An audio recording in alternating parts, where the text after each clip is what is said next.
Calorie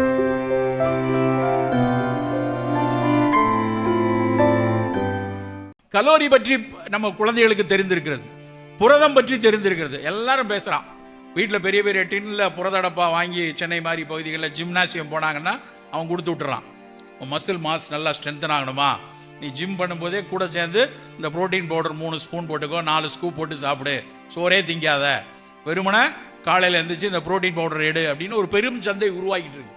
புரதம் நல்லது தான், எல்லாருக்கும் தெரிஞ்சது. நம்ம ஒரு 70 கிலோ எடை இருக்கோம்னா 70 கிராம் புரதம் வேணுங்கிறது அவசியமான ஒன்று. ஆனால் எப்படி அதை எடுக்கணும், எத்தனை புரதங்கள் நம்மளுக்கு அன்னாட சாப்பாட்டில் இருந்தே எடுக்க முடியும்? நான் காலையில் கொஞ்சம் 2 முட்டை எடுத்துக்கிறேன், கொஞ்சம் ஒரு சோயா துண்டு எடுத்துக்கொள்கிறேன், கொஞ்சம் பீன்ஸ் பொரியல் எடுத்துக்கிறேன், 2 நிலக்கடலை கொஞ்சம் எடுத்துக்கிறேன். அப்படி புரதத்தை சேர்த்து கொள்ளணும்.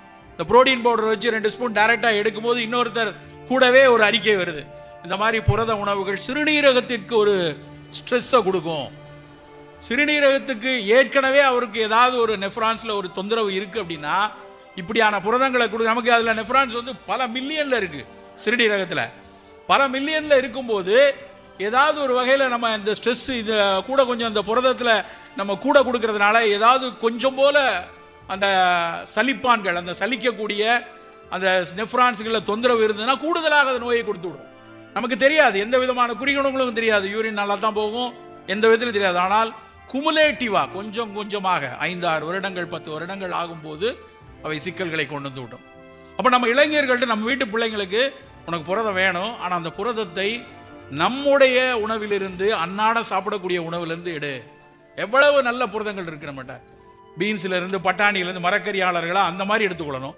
இல்லை புலால் உணவு எடுப்போமா, மீன் எடுத்துக்கொள்ளுங்க, முட்டை எடுத்துக்கொள்ளுங்க. ஒரு நாளைக்கு காலை சாப்பிடக்கூடிய உணவு தினம் இட்லி, தோசை, சாம்பார், சட்னி வேண்டாம். நம்ம எல்லாரும் நினைக்கிறது என்னென்னா, தினம் இட்லி தோசை காலையிலேருந்து ஞாயிற்றுக்கிழமை சாயந்தரம் மாவு அரைச்சி வச்சுட்டோன்னா சனிக்கிழமை வரைக்கும் அதே மாவு தான் ஃப்ரிட்ஜுக்குள்ளே. காலையில் எழுந்திரிச்சா தோசையை சுட்டு இட்லியை வச்சு சட்டி வச்சு சாம்பார் வச்சு. தெரியும், திருநெல்வேலியில் இருக்க பல பெண்கள்கிட்ட நான் கேட்கும்போது சொல்லுவோம், தன் வாழ்நாளில் 60 வருஷத்தில் 4,75,000 தோசை சுட்டுருக்கோம் சார் அப்படிம்பாங்க. தினம் அதை சுட்டு அதை மட்டுமே வாழ்க்கை ஓடிட்டு இருக்கு, வேற உணவே இல்லையா? இப்போ காலை உணவு அப்படிங்கும்போது புரதம் மிகுந்த நல்ல ஒரு சுண்டலோ, கொஞ்சம் ஒரு முளை கட்டிய பயரோ, இல்லை நிலக்கடலையோ, பாதாம் பருப்போ, கொஞ்சம் சோயா துண்டோ, தோஃபு என்கிற சோயா பன்னீரோ, இல்லை பன்னீரோ, வெஜிடேரியன் அப்படி எடுத்துக்கொள்ளலாம்.